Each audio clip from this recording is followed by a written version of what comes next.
Vamos con el Nuevo Diario en la tarde. Gracias por permanecer en sintonía con nosotros. Esta tarde tenemos una muy buena entrevista con Miguel Mejía, quien es el secretario general del MIU, Movimiento Izquierda Unida, y sobre todo amigo de este espacio del Nuevo Diario en la tarde. Bienvenido cariñosamente, Miguelón, al Nuevo Diario. Bueno, mis amigos, a su entera disposición. Gracias por su nueva invitación y siempre dispuesto a estar con ustedes. Miguel, vimos al presidente Nicolás Maduro y de entrada quiero hablarle sobre esto, preguntarle a usted, que es muy llegado al presidente Nicolás Maduro, usted le envió recientemente un obsequio de la Virgen de la Altagracia y lo vi mandándole bendiciones al pueblo dominicano. Cuénteme de esa experiencia con el presidente Nicolás Maduro y ese obsequio que usted le hizo. Mira, yo quisiera quitarme de encima el tema Venezuela. Pero es imposible. No hay forma. Pero no hay forma. Eso fue tendencia. No hay ¿no? forma. Oye, aquí tenemos problemas tan serios como la crisis eléctrica,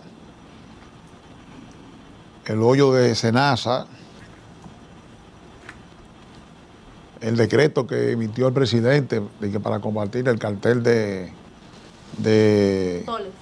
los soles y todas las consecuencias que tiene esto. De todas maneras, que está vinculado, por cierto, el cartel de los soles con el tema, supuestamente Estados Unidos acusa a Venezuela del vínculo que hay. Sí. Bueno, de todas maneras, yo me someto al cuestionamiento de ustedes. Sí, se agradece. Mira, yo estaba en Vietnam participando en el 80 aniversario de la independencia de Vietnam. De Vietnam entonces bajé a Turquía y de Turquía bajé a Panamá para reponerme de esa diferencia de 12 horas de la distancia. Ya a esta altura de juego uno no está para eso. No son ustedes que pueden permitirse, Jaime. Y sobre todo. Por lo que oí de ustedes, que le está dando la vuelta al mundo y viene fresquecito. Fresquecito. No es mi caso. Entonces, yo tenía pendiente ir a darle un saludo al presidente en un momento difícil, a reiterar mi amistad. Y entonces una persona muy religiosa que me pidió le llevara sus bendiciones y le llevara una Virgen de la Altagracia, que a decir por ella la había llevado a Higüey, donde el obispo Soria, creo que se llama, a buscar su bendición, y un dije para la esposa del presidente que tenía la imagen de la Virgen de Altagracia. Pero como yo venía de Asia, lo que hicimos fue que coordinamos para que ella me mandara a la Virgen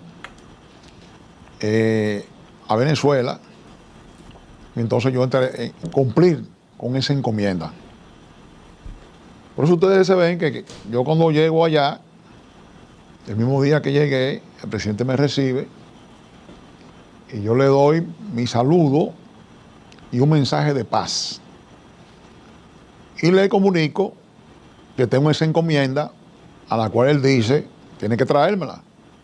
No se la entrego en el momento, como les digo, todavía no estaba allá, venía en camino. Pero yo fui con mensaje de paz, porque independientemente la identidad que yo pueda tener con ese proceso y mi cercanía personal con él y con los líderes de ese proceso, yo creo que por encima de todo está el factor humano. Claro.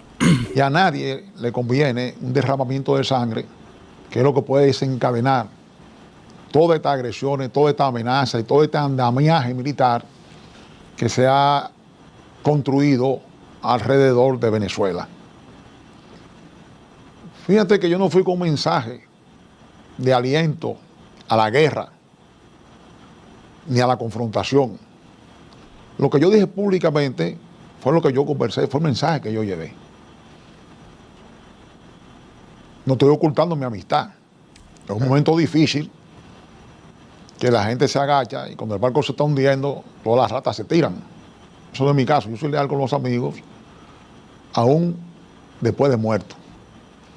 Fíjate que el secretario general del Partido Comunista de Vietnam, hace un año, murió en julio del año pasado, tiene más de un año. Y yo he ido después de la muerte del secretario general, el cual tenía una amistad cercana con él. Ustedes saben que en los países socialistas la máxima figura es el secretario general del partido. Correctamente.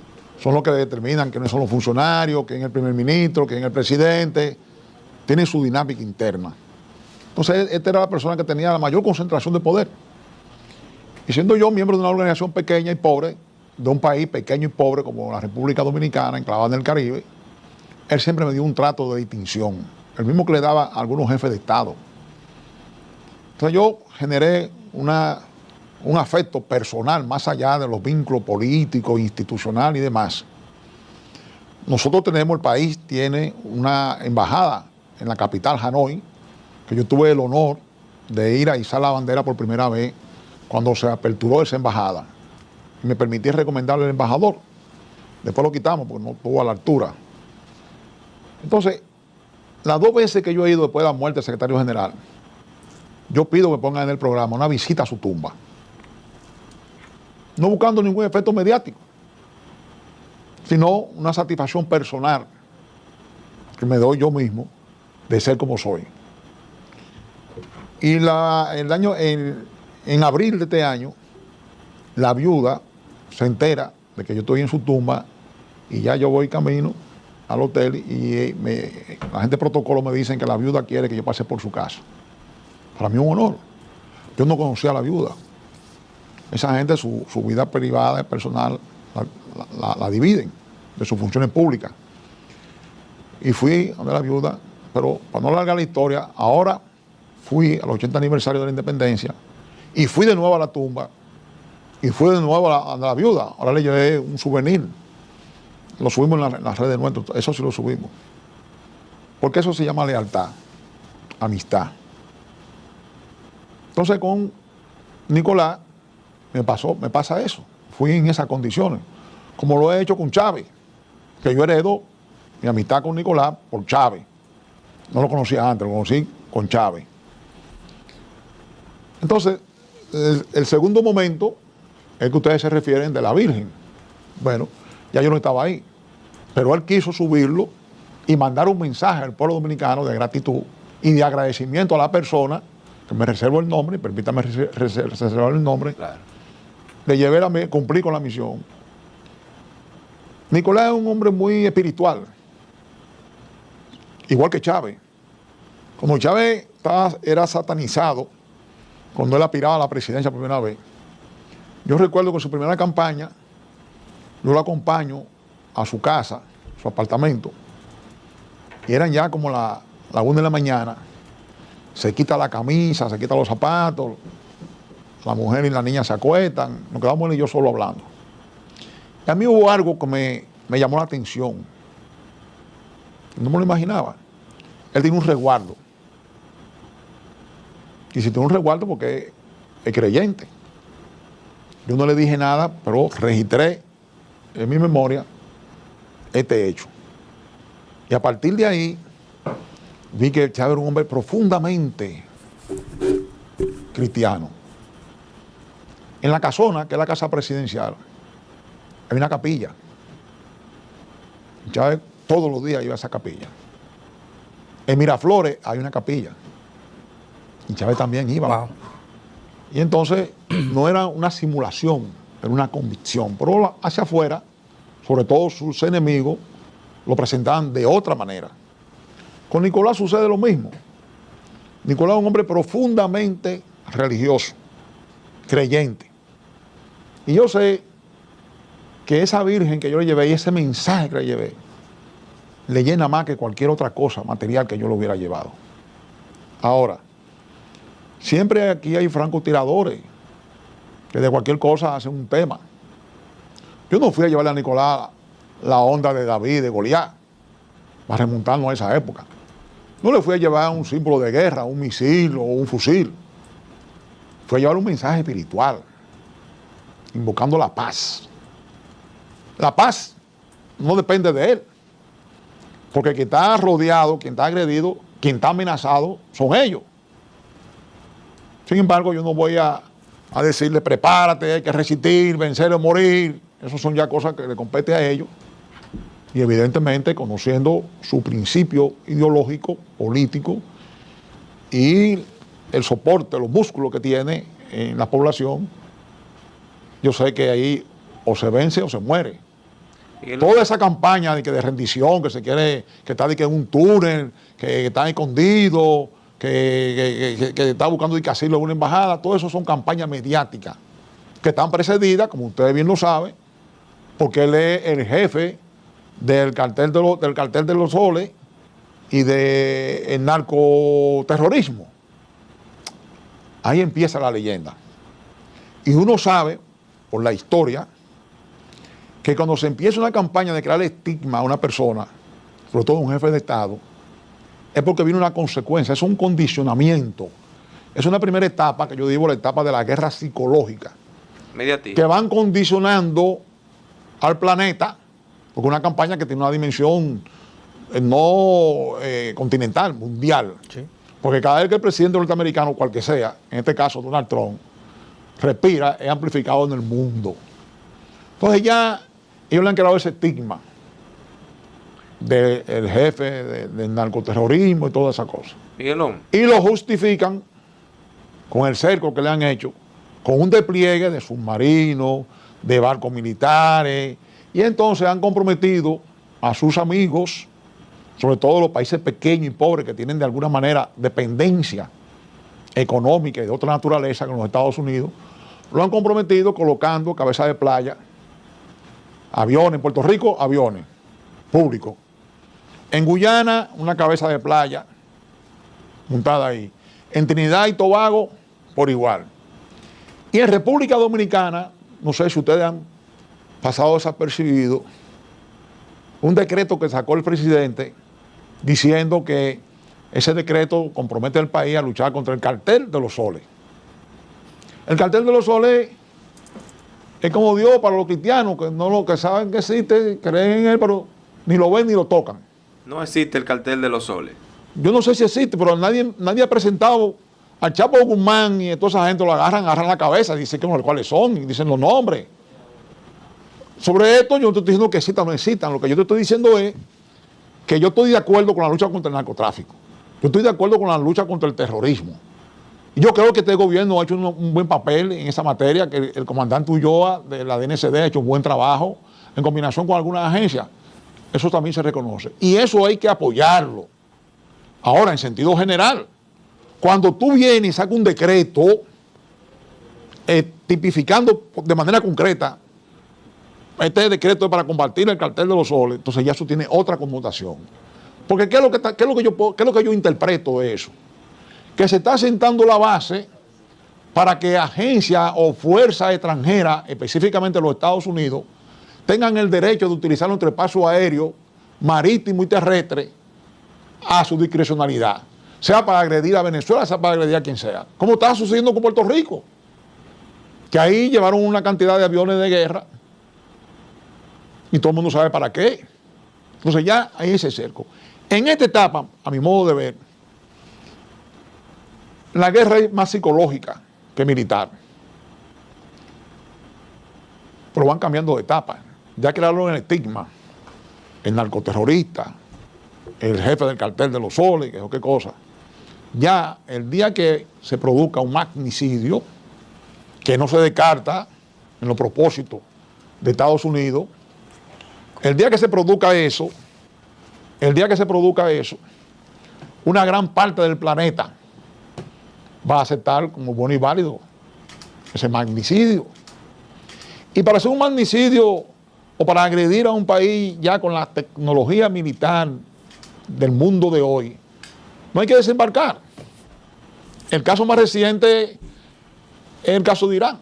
Mataron unos generales, mataron unos líderes anti-israelitas, esas cosas, lo mataron ahí, desde arriba. Un dron. Miguel. Sí. Y cuando Irán estaba acorralando a Israel, los Estados Unidos mandaron unos aviones a bombardear puntos específicos, aviones que se cargaban en el aire porque era un trayecto bastante largo. No había que bajar, ni que coger, ni que combustible, nada, no, en el aire lo cargaban. Lo abastecían, ¿verdad? Hicieron el blanco y para atrás. Le quitaron el agua al cuello a Israel. Entonces, ya conociendo estos antecedentes tan recientes, uno ha de suponer que alguna de estas diabluras se va a jugar con Venezuela. Porque después de haber hecho ese despliegue tan grande, ellos no se van a retirar sin dar un pelliquito. Porque el costo... Donde voy, Miguel, aunque quiero hacerle esa pregunta. Estados Unidos está pidiendo una recompensa de $50 millones por la cabeza de Nicolás Maduro. ¿No se ha pensado en un tribunal internacional para esto, para condenar? ¿Pero en base a qué? ¿En base a los caprichos de ellos? Todo el que tenga desavenencia con ellos está condenado al hecho o a la infracción que ellos le dé la gana. ¿En base a qué? Porque ellos están como los malos cristianos, con Dios rezando y con el mazo dando. Por un lado están conversando, permanentemente han conversado, y se han producido resultados de esas conversaciones, porque ese recibir a su inmigrante venezolano no es porque le salió a la voluntad de Nicolás o Donald Trump, eso es parte de una negociación. Claro. Eso de poner en libertad presos norteamericanos, incluyendo espías, encontraron ahí, es parte de una negociación. Esa carta que Nicolás le envió a ellos. Le iba a preguntar sobre la carta. Esa carta fue resultado de un enviado, apellido Gregg, que ellos mandaron a Venezuela, Donald Trump. Y de ahí se derivaron una serie de acuerdos que se fueron cumpliendo, pero esta gente juegan sucio.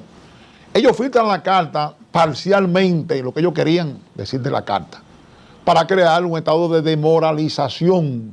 Sí, porque se ve un poquito como de súplica, sí, de miedo, de sumisión por parte de... Entonces Venezuela publicó la carta íntegra.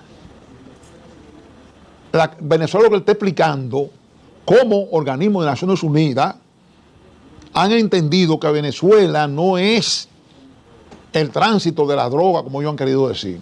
Un organismo de Naciones Unidas. Y le describe todo, hasta con los mapas de desplazamiento, explican todo ahí. Ese es el sentido de la carta que se fue publicada. Nosotros la publicamos en las redes nuestras, ayer o hoy. La carta que me diga eso, porque ellos juegan sucio. Don Miguel, y el tema del avión, nosotros tuvimos la oportunidad de conversar con una diputada y nos aclaró sobre el tema. ¿Y cuál avión? El avión que se vio salir, el Airbus, el avión que dio vueltas y se devolvió. Ese no es un avión presidencial, ese avión es de lo que yo vi de Conviasa, dice Conviasa. El avión presidencial lo compró Chávez en su primer gobierno, después de una experiencia que tuvo con el avión presidencial que ellos le llaman el Camatrón, y él fue a hacer un recorrido por todos los países productores de petróleo de la OPEC. Y cuando llegó a Qatar, el avión se le dañó y tuvo que concluir su gira con un avión que le prestó el emir de Qatar. Y entonces, a partir de ahí, Chávez, con la opinión en contra de la oposición y parte de la sociedad venezolana, compró un avión presidencial que dice Gobierno Bolivariano de Venezuela. El avión presidencial tiene un uso presidencial. Conviasa es una empresa, como hay otras empresas, de aviación venezolana. Comercial, que puede ser utilizado en alguna misión también oficial, como no, porque una empresa estatal. Pero el avión oficial de Venezuela, como dije, aquí un acto de piratería sin precedentes en este país.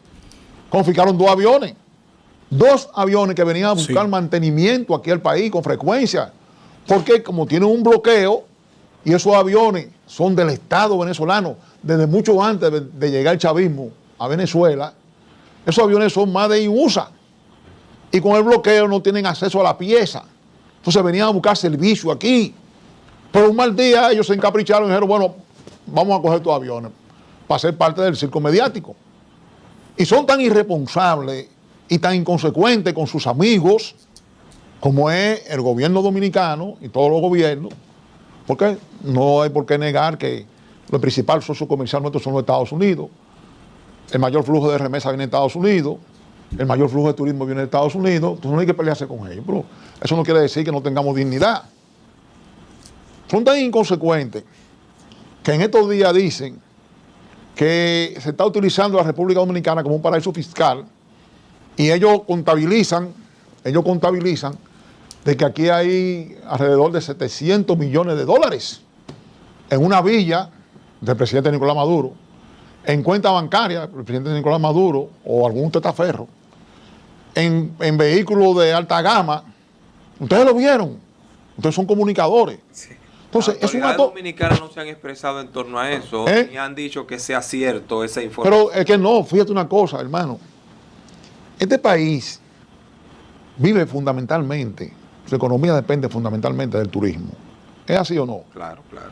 Entonces, cuando te venden hacia afuera de que el país se está convirtiendo en una cueva o un paraíso fiscal, eso genera preocupaciones a la gente que viene a buscar servicios, recreación, sol, playa y demás.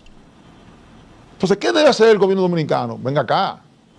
Si usted tiene esa información de que nuestro territorio se está utilizando con este propósito, hágame el favor, díganos quiénes, a nombre de quién está en esa cuenta, a nombre de quién está en esa villa, a nombre de quién están esos vehículos de alta gama, de quién o quiénes. Aquí, si uno de ustedes tiene una propiedad, ya tú entras por internet y tú averiguas la parcela tal, el número tal, de fulana de tal, y aparece el dueño ahí. Claro, claro. Aquí a nadie se le ocurre abrir una cuenta en dólares, ni en pesos, sin que tú tengas que dar tu general y una serie de requisitos que tienen los bancos. Entonces es un acto de irresponsabilidad, es un acto amistoso, que estén desprestigiando y desacreditando el país, un país amigo, un gobierno amigo, un presidente dócil a ellos. Entonces eso no es de amigo. Ahora, el pueblo y las autoridades deben decirle, por favor, ayúdenos a identificar a esta gente. Y quiénes, cuál dominicano, sea del gobierno, fuera del gobierno, se ha prestado a eso. ¿Cuáles son? ¿Dónde están? Porque aquí dijeron que aquí había una célula del cartel de Sinaloa. Hicieron una aparatosidad en Santiago, agarraron muchísima gente y lo exhibieron. ¿O no fue así? Claro, claro. Que dijo el Chapo que estaba metido aquí, que los carteles de México están metidos aquí. Bueno, todos debemos contribuir a combatir el narcotráfico. Todos debemos contribuir a combatir el terrorismo real, no inventado. Miguelón, yo quería aprovechar y preguntarle, trayendo la Yo estoy conversación. respondiendo lo que ustedes me dicen. Sí, Yo por sé que no supuesto. hablar de la crisis eléctrica, Por supuesto. de Senasa, pero no. Seguimos el rumbo de ustedes para que los amigos televidentes y los lectores de ustedes sepan que yo no he cogido el tema. Claro, No. precisamente trayendo la conversación al país. Pareciese que los lunes se muestra una realidad y un país idóneo. Los lunes, las cosas en el discurso que uno escucha van muy bien. Y pareciese incluso que entonces hay un país los lunes y un país los martes, miércoles, jueves y los otros días. Sobre todo, por ejemplo, en el caso de la salud. Y hay un caso que ha llamado la atención bastante y es el caso del Senasa. Sí. ¿Qué opinión le merece a usted esta situación? Mira, yo creo que el presidente de la República es una persona en lo personal honrada y que ha ido ahí con unas buenas intenciones en lo personal. Creo que es una persona honrada y miembro de una familia honorable. Que yo digo que el patrimonio de esa familia está pagando un costo por la presencia del presidente en esas funciones. Porque derechos que le pertenecen a esa familia como familia presidencial, ellos no lo usan. Por el contrario, sus empresas, yo la conozco muy bien, están pagando un costo por él, porque por ejemplo tiene una fábrica de arroz, no puede venderle a nada que tenga que ver con el Estado. Tiene una universidad que no puede aceptar becas del Estado. Los hoteles no pueden hacer nada. Entonces, tiene una fábrica de cemento, la misma cosa. Entonces, en situaciones normales, todo el que brinda un servicio tiene el derecho a recibir la retribución por ese servicio. Claro. Ahora, tú lo que no puedes, lo que es cuestionable es que tú estés cobrando por un servicio que tú no das, o que tú estés alterando el cobro de eso. que es lo que con más frecuencia se da aquí, sobre todo del poder. Entonces, dicho esto, yo creo que al presidente hay que tomarle la palabra, porque el presidente mandó a 2 funcionarios a depositar un expediente sobre SENASA al Ministerio Público, ¿o no fue así? Así fue. Bueno, yo creo que un acto correcto de parte de él. Le compete ahora a la justicia determinar, no solamente con lo que él ha mandado, sino lo que también algunos periodistas, algunos programas de investigación y el rumor público están manejando, unir todas esas evidencias y proceder en consecuencia. Por eso yo vi muy correcto la expresión de él. Tengo amigos íntimos, no cómplices, que no es nada nuevo. Lo dijo, lo reiteró ahora a propósito del tema de SENASA.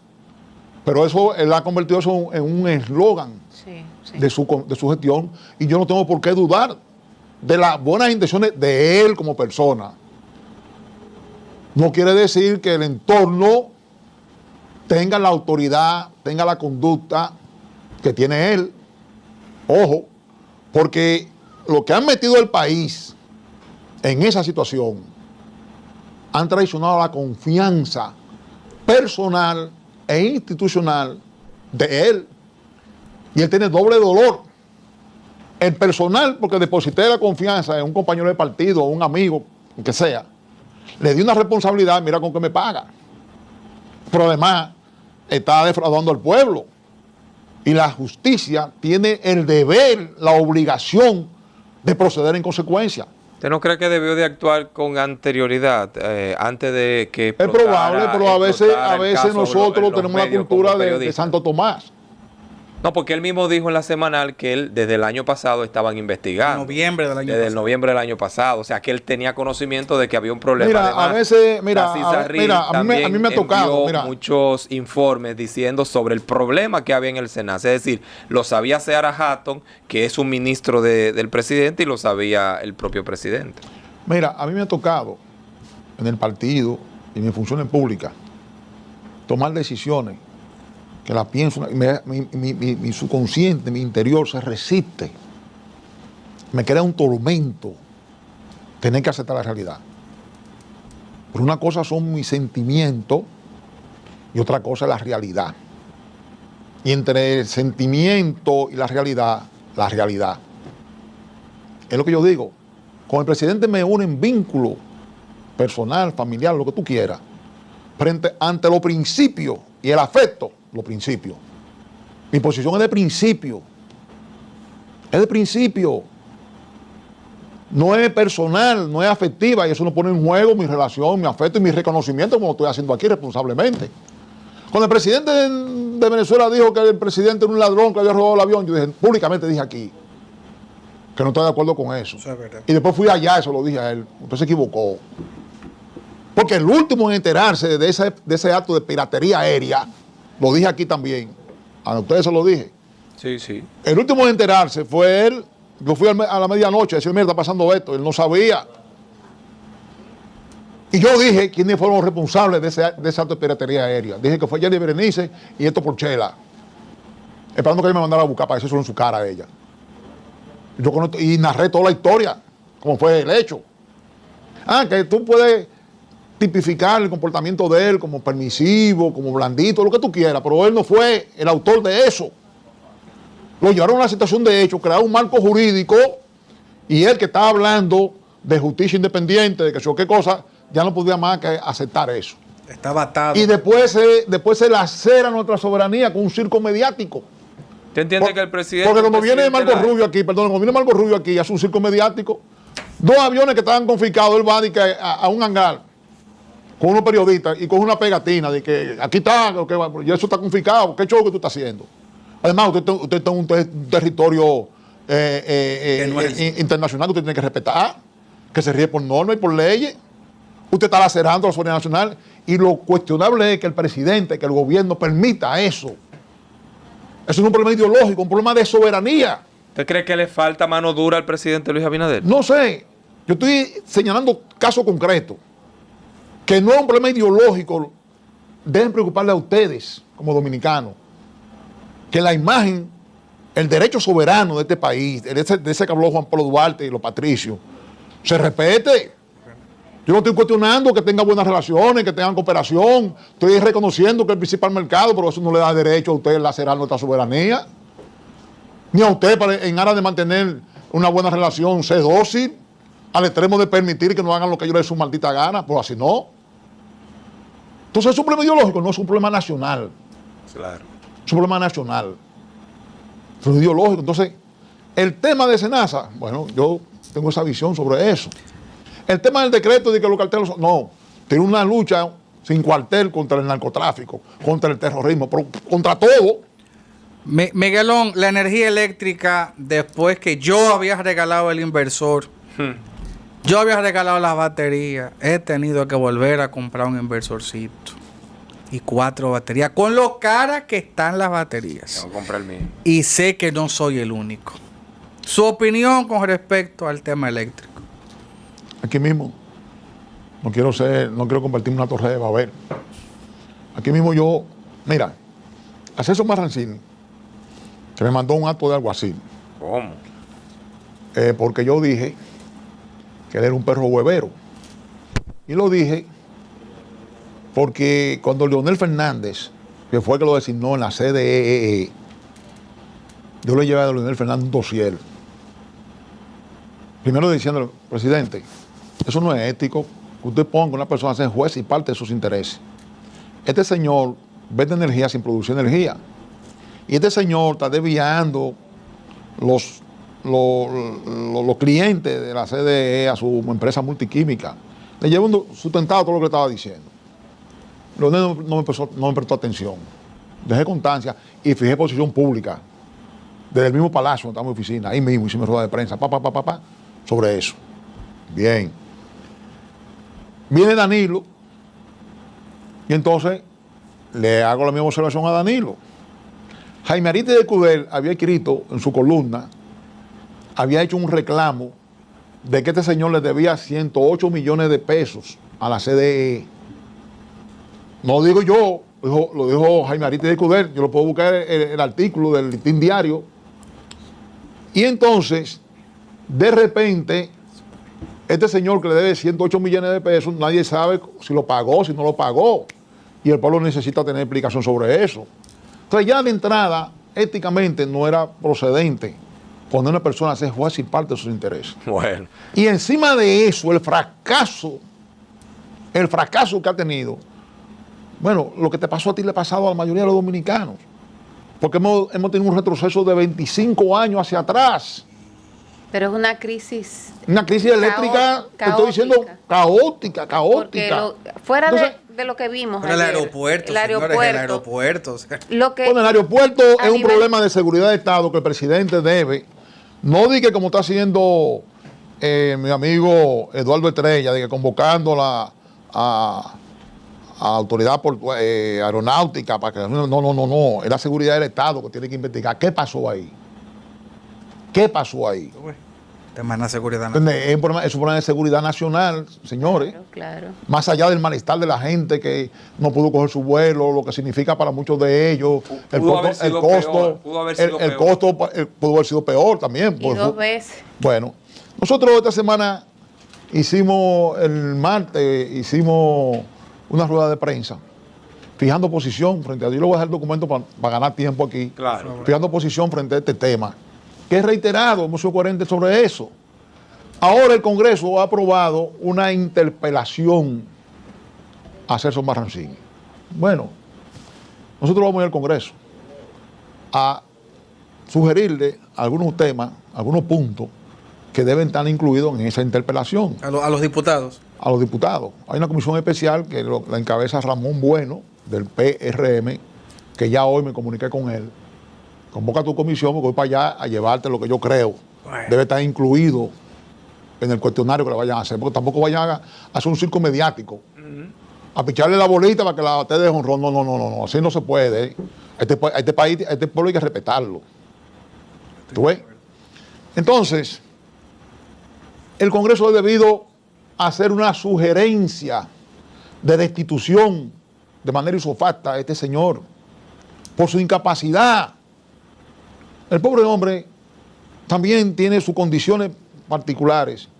No es para que tenga una función como esa. Imagínate tú que mañana vengo, nosotros que estamos en el ojo del huracán, que es un ciclón y que te tumbe todo el tendido eléctrico, te tumbe toda la torre, todas las cosas. ¿Cómo ese pobre no puede salir a fiscalizar nada de eso?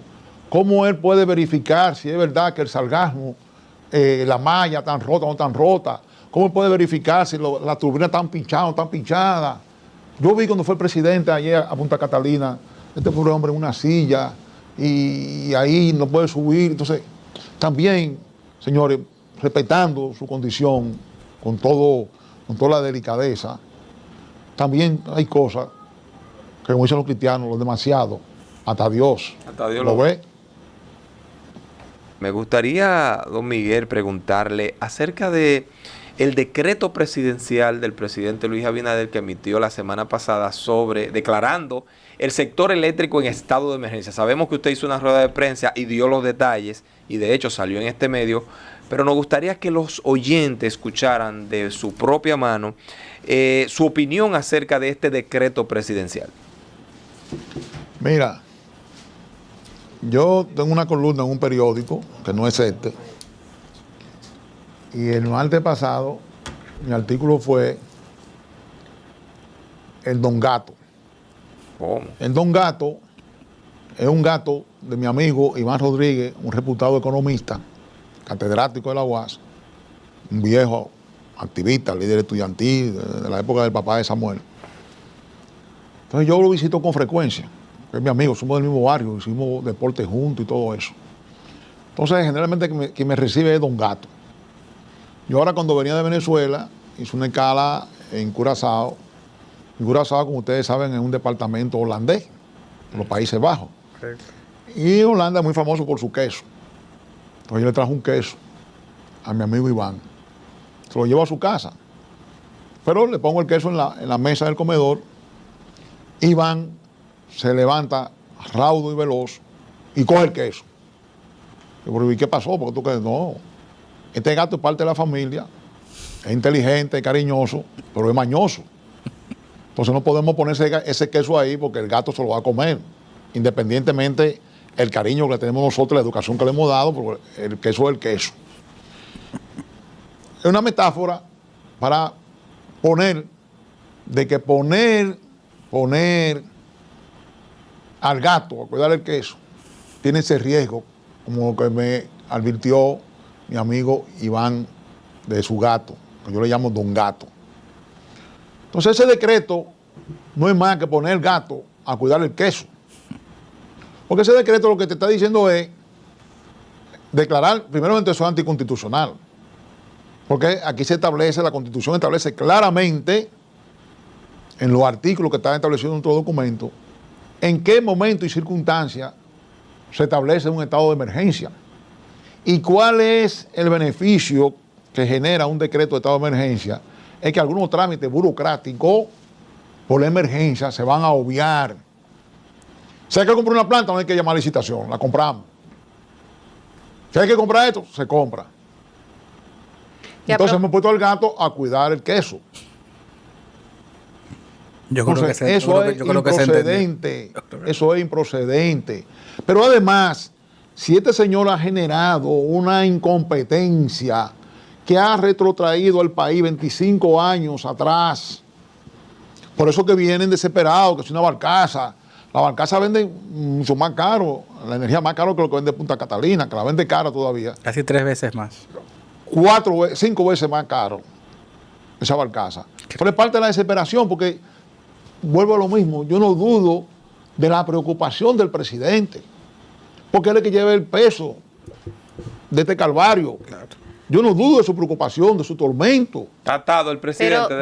Bueno, pero yo no sé atado a qué, porque la primera señal que él debe mandar es destituir a esa persona que ha profundizado la crisis eléctrica del país, que no ha buscado soluciones y que vive con siempre un argumento que si el sargazo, si lo pinche. Hay una falta de planificación. Mala paga, nos dicen a los dominicanos. Porque encima de todo, encima de incompetente, es prepotente. Pero él no acusaba Es a irrespetuoso. Morrison de lo que pasaba ahí antes. Y con Él Morrison acusó a Morrison, sí, Nunca, claro. nunca pasó nada de crisis con Pero cuando ven Morrison acá, estaba ven ahí. acá, mire.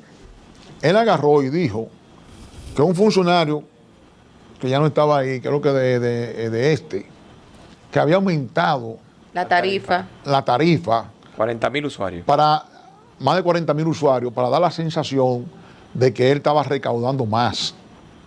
Eso no es para que un funcionario haga un comentario como si fuera un comentarista, como si fueran ustedes. Un panelista. Eso es para que usted coja eso, lo traduzca al Ministerio Público. Mire, investígueme esto, porque es un Total. delito, eso es penal, Es verdad. Claro.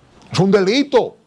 Pero él siempre busca un argumento para desviar el centro del cuestionamiento, que es él. Por eso me mandó a mí ese doctor Alguacil para que yo le demostrara que es un perro huevero. Yo no veo qué ofensa puede tener el perro huevero. Una expresión que ya es universal.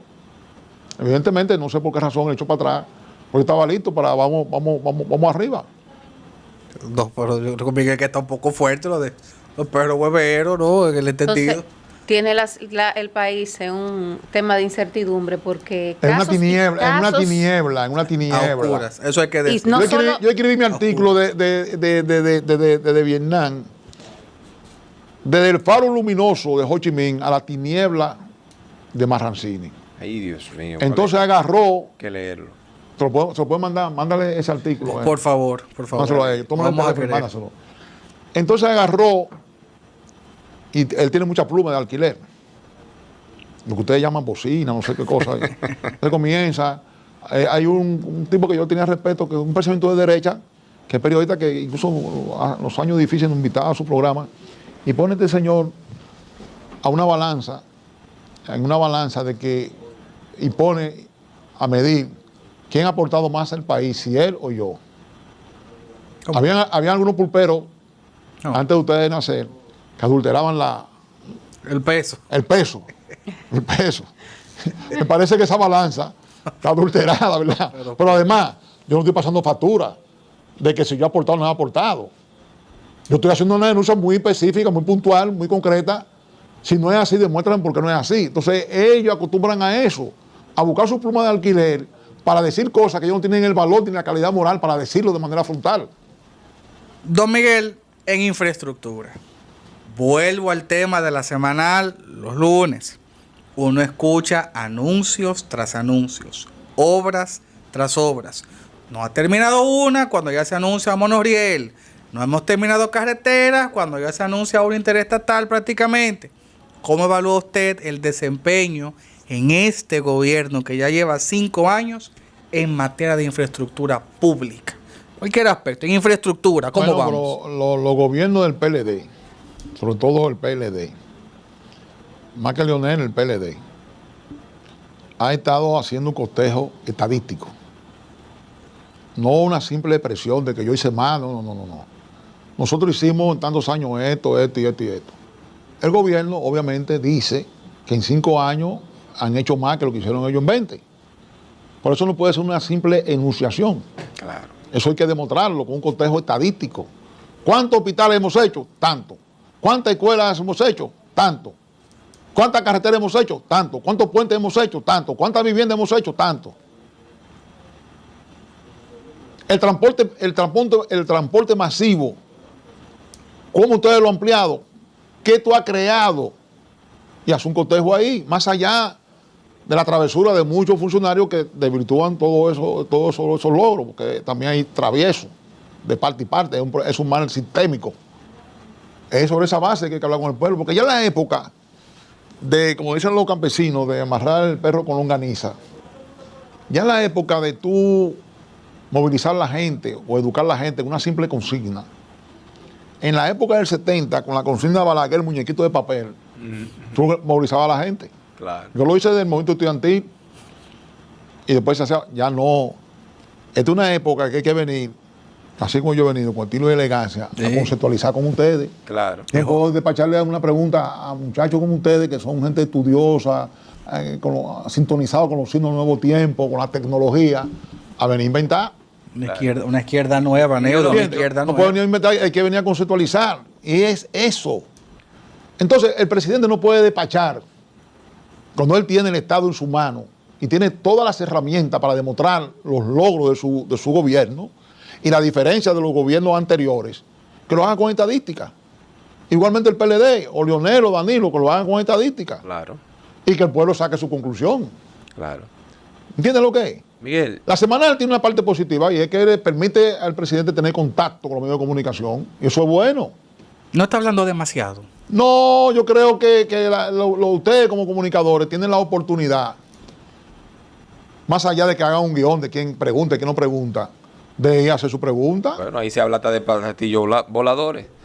Pero Miguel, está bien, pero es importante que se haga. Está bien, porque antes criticaban porque el otro era un mundo. no hablaba, ¿verdad? Pero no hablaba. Correcto. Ahora te hablo una vez a la semana y contra ese tiene oportunidad. ¿Quién y ahora nos lo entiende? critica. ¿Quién nos entiende? Entonces, ¿quién no entiende? El presidente Exactamente. Fernández está en Nueva York y desde Nueva York hizo una crítica muy puntual al gobierno de Luis Abinader y fue decir que los hospitales públicos en nuestro país están más enfermos que los propios enfermos. ¿Cuál es su opinión al respecto de eso?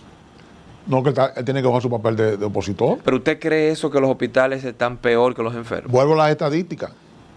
Lo que ha desautorizado y ha sacado de circulación a este gobierno es el escándalo de Senasa. Ahí me decía anoche una periodista amiga que se ha sumado ya al escándalo que ya existe. Se ha sumado de que una proteína que le daban a unos viejitos, ¿Cómo va a ser? que hay un valor de casi 6.000 millones de pesos. Ay, Dios mío. 6.000 millones de pesos. Y yo vi de dos periodistas dos programas de investigación, que eso parte del arma, lo que se está diciendo. Y ellos están mostrando, están diciendo empresas, empresarios, los lugares, las farmacias fantasmas, los servicios fantasmas, lo están demostrando. Por eso el Ministerio Público tiene una responsabilidad y al presidente hay que reconocerle de que él tiró la primera piedra, Claro. porque él fue el que mandó a sus funcionarios. Entonces, que diga el Ministerio Público si lo que mandó a decir el presidente, a depositar el presidente, si tienen base o no tiene. Ahora, supongamos que lo que mandó el presidente no tenga ninguna base que pueda movilizar al Ministerio Público. Y esos programas de investigaciones y esos medios de comunicación, ustedes que están todos los días sacando papeles y diciendo cosas, también hay que mandarlo a buscar. En base a que ustedes tienen estos papeles, vamos a verificar su veracidad. Ahí hay tela por donde cortar. ¿Usted cree que es el caso de corrupción más grande que tiene este gobierno? Yo creo que sí. Salvo demostrar lo contrario, pues todavía no se ha ido al fondo de eso. Yo creo que sí. Hasta ahora es una cosa. Es más grande que los pulpos, que los cangrejos, que la langota, que toda esa pendejada que se han inventado. Más grande que todo eso, lastimosamente. En materia de... Y yo creo que el presidente está libre de sospecha. Él se siente traicionado y tiene razón a ser traicionado. Claro, sí. Ahora, aquí no puede haber vaca sagrada. Él no puede tener travieso preferido y no preferido. No. Hay que medir a todo con la ley. Con la ley. A nombre de la injusticia, tú no puedes cometer injusticia. En materia de educación, Miguelón, ¿cómo ve el país? ¿Cómo avanza? Hay escándalos también en el sector de educación. Ha habido grandes escándalos. Dime dónde no hay, Samuel, dónde no hay escándalo. Dime. En la salud pública, escándalo. En la educación, escándalo. ¿En qué no hay escándalo? La línea 12 del metro, las columnas están en... No, pero eso también es una exageración. Eso no se ha demostrado. Por el contrario, la gente del metro han respondido que eso no tiene esa dimensión que están diciendo. Y Pues Osiris de León también. También aquí se habló inventan sobre muchas eso. travesuras y se usa mucho truco para engañar al pueblo, para indisponer al pueblo. No. Vuelvo a lo mismo. No se puede seguir amarrando los perros con longaniza. Hay que ir a lo concreto. Yo sé que estamos todavía muy a tiempo. Nos falta tiempo para hablar de elecciones. Se está y cuadrando, mucho más. va a politiquear la mujer, ¿eh? No, porque tenemos que escuchar cuál es la posición del MIU con relación a las próximas elecciones, Vamos a cuáles ver. son los proyectos. Yo creo que hablar de candidato es temporáneo. Sí. Las elecciones son episodios que tienen su fecha establecida cada 4 años en el sistema democrático del país. Yo creo que es temporáneo. Es un error. Claro, los partidos sistémicos salen de unas elecciones y se meten en campaña permanentemente. Ya hay candidatos que están cuadrados. Pero no ve aventajados en algunos de los partidos en la fuerza del pueblo. No, es Leonel, es Omar. Es temporáneo, eso es temporáneo. Eso es ¿Usted cree temporáneo. que Eso de la fuerza del pueblo se define en el hogar de los Fernández. Ahí no hay vuelta floja. O es Leonel o es Omar. Y si tú me preguntas cuándo lo va a hacer, conociendo yo la naturaleza de Leonel, que es mi amigo, y amigo de tu papá, Así es. compañero de barrio, de tertulia y demás, Así es. yo pienso que le dirá a Omar, madures un poquito más. ¿Se ha fortalecido la figura de Leonel en los últimos días? Bueno, porque ¿cuál es el contestatario del gobierno? ¿Quién es que está polemizando con el gobierno? Él ha capitalizado Leonel la... Fernández. La capitalizado La eso, oposición, porque él el la PLD representa. tiene su problema que está sobreviviendo. Danilo inhabilitado, no puede. Exactamente, entonces él lleva esa ventaja, lo que no quiere decir que él es el axioma de que va a ser el candidato triunfador. Hay muchos factores. ¿Y el PRM ve algún candidato? Porque son muchos en el PRM. Todo va a depender de la unidad de cada cual. Si ellos logran mantener su unidad y aparte de mantenerse unidos, logran un nivel de concertación, de alianza amplia, diversa y plural, se mantienen en la pelea. ¿Usted cree que los... Igualmente Leonel. Los músculos de Leonel por sí mismos no le permiten diputarle a un partido en el gobierno. No gana sola la fuerza del pueblo. No, ninguno ganan solo. Ni el PR Pero el PRM no ganó solo. tiene que ser. con 22 aliados. Sí, pero por eso no ganó solo. Uno le aporta medio, uno, que le salen muy caros muchas veces. Pero el que tenga mayor nivel de concertación es quien tendrá mayor posibilidad de ganar. ¿Usted cree que los precandidatos del PRM que tienen función pública, como expresó el ministro Paliza, el de la presidencia, deberían renunciar de su cargo? Es lo ético. Desde ya. Es lo ético. Para dedicarse a su campaña No, presidencial. dedicarse a lo que quieran, pero es lo ético, porque tú una función pública, cuando tú utilizas el vehículo de esa institución, el combustible de esa institución, ya tú estás utilizando los recursos del Estado por un asunto muy particular. Lo ético sería eso. Bueno, Miguelón, gracias por estar con nosotros. Hemos abusado de Miguelón. Una hora que lo teníamos sentado ahí, fuego. Se nos ha ido de manera breve. Así que, señores... Hay que hablar con Perse porque busca un patrocinador que le brinde algo aquí a los invitados. Sí, hay que poner ahí algo Bueno. para brindar. Señores, antes de irnos, gracias a don Miguelón por estar con nosotros.